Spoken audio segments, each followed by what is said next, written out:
Decían que era el barco con la tecnología más avanzada. Aseguraban que era insumergible.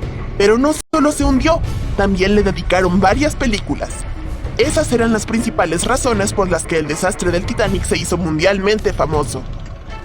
Sin embargo, este no ha sido el único naufragio a gran escala. Por desgracia, ha habido muchos casos peores que la tragedia del Titanic. Uno de ellos ocurrió el 27 de abril de 1865. El barco de vapor Sultana transportaba diariamente pasajeros y carga entre San Luis y Nueva Orleans. Estaba hecho de madera y su tamaño era bastante grande, con 3 cubiertas, 80 metros de eslora y 22 de manga, casi el doble que una cancha de baloncesto. El barco podía transportar a unos 350 pasajeros, pero aquel desafortunado día llevaba más de 2000. El 23 de abril realizaba un viaje rutinario desde Nueva Orleans cuando sufrió una avería. Algo andaba mal en la caldera, así que el buque atracó en Vicksburg para ser reparado. En el puerto, el capitán del barco, James Cass Mason, descubrió una excelente oportunidad para ganar mucho dinero. Todo lo que tenía que hacer era trasladar a un grupo de exprisioneros al norte. El capitán accedió a hacerlo, pero el problema era que la caldera requería mucho tiempo de reparación. Mason temía que sus competidores le quitaran la oportunidad, así que decidió continuar el viaje, a pesar de que la caldera aún no estaba lista. Remendó los agujeros en lugar de hacer una buena reparación e invitó a bordo a todos los exprisioneros.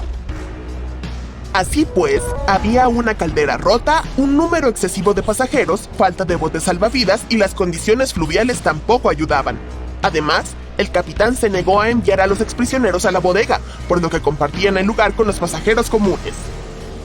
Había grandes posibilidades de sufrir un naufragio, pero el deseo de ganar dinero era más fuerte.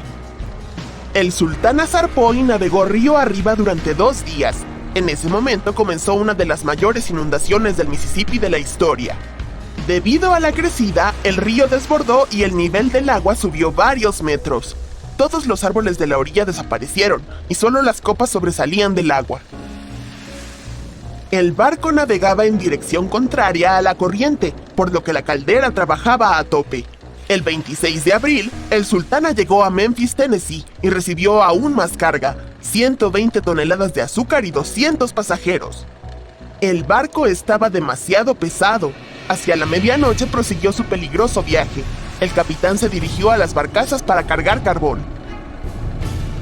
A la 1 de la madrugada, el buque abandonó la barcaza, y a las 2, la caldera rota, incapaz de soportar tanta carga, explotó repentinamente.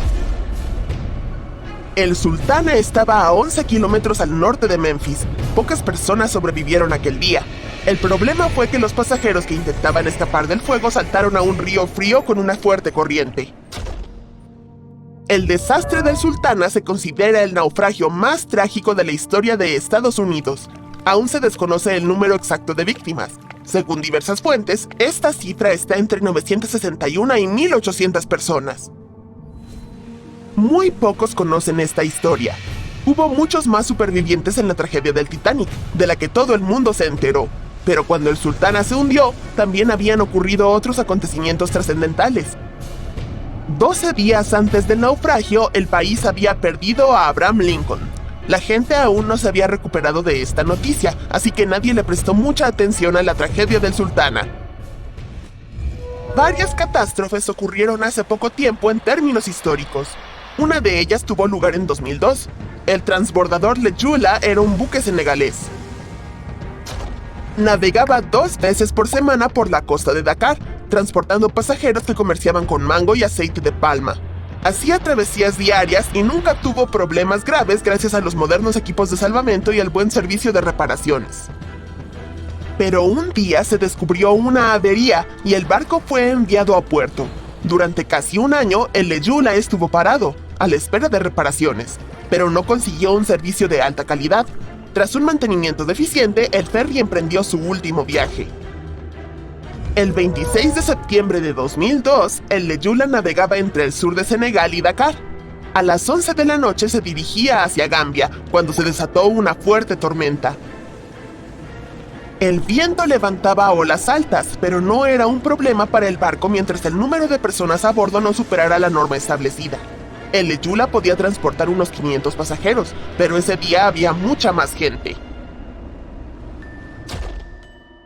Demasiados pasajeros, reparaciones deficientes y una fuerte tormenta fueron demasiado para el barco, pero el principal factor del naufragio fue que el Leyula estaba preparado solo para navegar en aguas costeras, y aquel día se encontraba mar adentro. Enormes olas empezaron a sacudir el barco, hasta que, en un momento dado, se dio vuelta. La cubierta se sumergió, y la parte inferior sobresalió de la superficie como un iceberg. Los pasajeros que estaban dentro de sus camarotes cayeron sobre el techo y quedaron presos de la confusión y desorientados. No había agujeros ni daños en el casco del barco, pero el agua había inundado las cubiertas inferiores. El buque permaneció en la misma posición durante varias horas. Cuando el agua se filtró por la cubierta y la bodega, el barco comenzó a hundirse. El agua no estaba fría, pero nadie acudió a salvar a los pasajeros, que tuvieron que esperar casi 4 días para que los rescataran. Por desgracia, solo unos pocos lograron sobrevivir. Filipinas es un área muy peligrosa para los barcos, ya que está formada por miles de islas y una vasta zona de aguas poco profundas. Los barcos pueden encallar y dañar el casco con arrecifes y escollos. El 20 de septiembre de 1987 se produjo allí una de las catástrofes más terribles de la historia de la navegación. Un transbordador de pasajeros filipino llamado Doña Paz salió de una de las islas y navegó hacia Manila. El sol brillaba, el océano estaba en calma y la visibilidad era buena.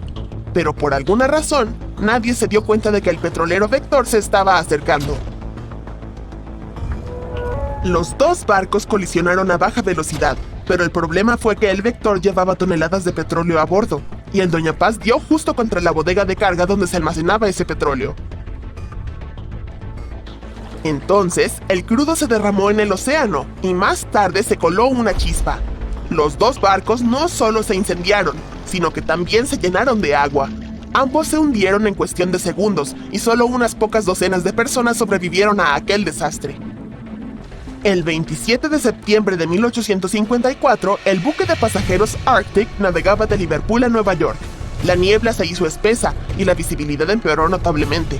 Entre la espesa bruma blanca apareció otro barco, el vapor francés Vesta. Los buques estaban tan cerca que la colisión se hizo inevitable. El capitán del Arctic pensó que la peor parte se la llevaría el barco francés, dado que era más pequeño. Sin embargo, fue el suyo el que se inundó casi de inmediato. El capitán dio la orden de navegar hacia la costa lo más rápido posible, pero los motores dejaron de funcionar a causa de la inundación.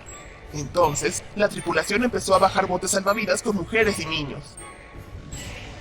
Aún así, cuando se logró rescatar a las personas de los botes, resultó que solo habían sobrevivido 87 de las 400 que estaban a bordo, 65 miembros de la tripulación y 22 pasajeros. Lo llamativo fue que solo había hombres adultos. El capitán del barco sobrevivió aferrándose a los restos. Todos los periódicos escribieron sobre esta tragedia y la consideraron una de las más terribles y vergonzosas de la historia de la navegación. Se criticó a los supervivientes porque no habían salvado a las mujeres y a los niños, y se acusó a los miembros de la tripulación de violar la ley, ya que la seguridad de los pasajeros era la prioridad. De todas maneras, ninguno de ellos cargó con la responsabilidad del desastre. Desgraciadamente, todavía se producen naufragios, pero por suerte hay muchos menos que antes gracias a los modernos sistemas de navegación y a los radares. Sin embargo, ninguna tecnología puede garantizar que no haya una gran tormenta o cualquier otra emergencia imprevista.